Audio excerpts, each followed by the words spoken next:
Welcome to the Gully Cricketers. Well, India versus Sri Lanka. We've witnessed some really terrific game here. A game which has had some history between both sides, where Sri Lanka had an upper hand in the era of Jayasuriya, Arvinda, and Murli. But since MSD's team in 2015, India has never looked down.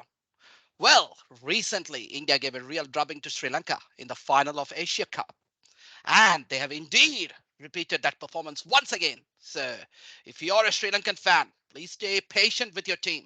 The management needs to kick their whatever you want to do. You need to show some strong signs up here. Because what you've witnessed here is a trial show in terms of batting and bowling.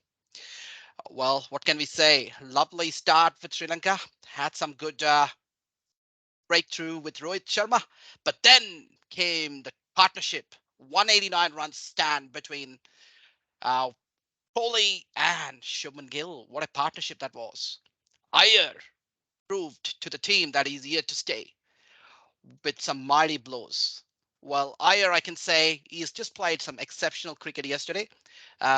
He came back very strongly, played some horizontal bat shots, and those huge mighty blows which went through all the way. He's supposed to be the number one person right now who has scored 106 meters six. So it's been terrific, absolutely terrific. The pitch, the Bombay pitch, has always had the red soil, so it's always been a true uh, in terms of playing well as a batsman. It always gives bit of both for batsman and the bowler. And what a spell we've had in the same pitch. Shami and Siraj has been impeccable with the line on length. Shami, the killer. I'm just gobsmacked.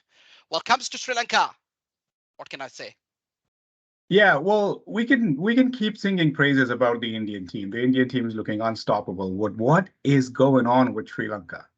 Less than 10 ones apart. Two drubbings by this team India of more than 300 runs. More than 300 runs. Imagine 300 was a winning score just maybe 15, 20 years ago. Something is wrong with Sri Lanka, and I can't really pinpoint on one thing. I definitely see they have a continuation issue. Um, they have lost Mahela Jayawardene and Kumar Sangakkara, what, 9 years ago? And they have not been able to identify stalwarts who will stay with the team, whose place in the 11 is guaranteed, and they can continue to mentor the other people around them. Hasaranga was missing. Sure, that would have definitely helped Sri Lanka if he was there. But by the way they're losing games, I don't think Hasaranga would have made that much of a difference.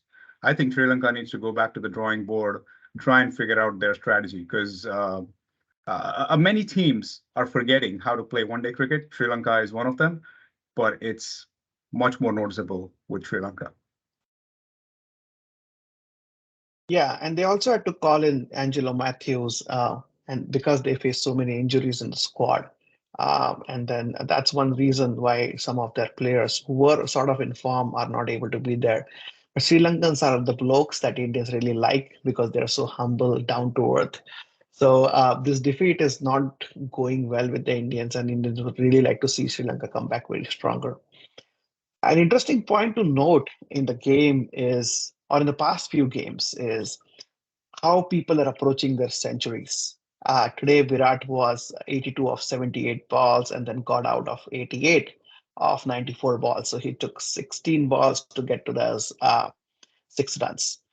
Something very similar happened between the India and New Zealand match when Daryl Mitchell took 16 deliveries to get to his 93 to 100. And uh, even Quinton de Kock and Vanderdussen slowed down in their previous game uh, against New Zealand while they were approaching centuries. There seems to be a trend where people are trying to target milestones. A lot of times it is acceptable when you are chasing and you are in a comfortable chase, what Yeah. happened with Virat against Bangladesh. Yep. But there has been a growing discussion whether it is the right strategy, and there is no right answer, to be honest.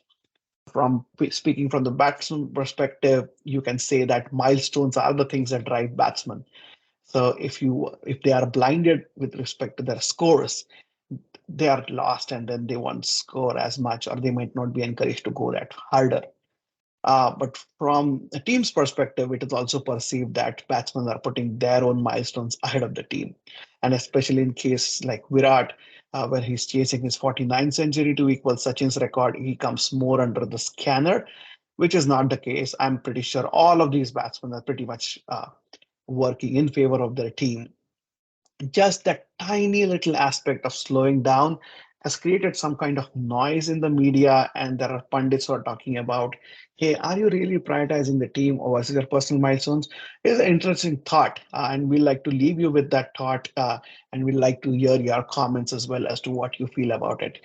So, cracker of a weekend, sort of coming up, sort of a pseudo quarterfinal between New Zealand and Pakistan. Looking forward to that game. But in the meantime, let's celebrate the Indian win and let's hope Sri Lanka bounces back. Do like, comment, and share, and see you on the other side. Bye. Thank you, Thank you, guys. folks.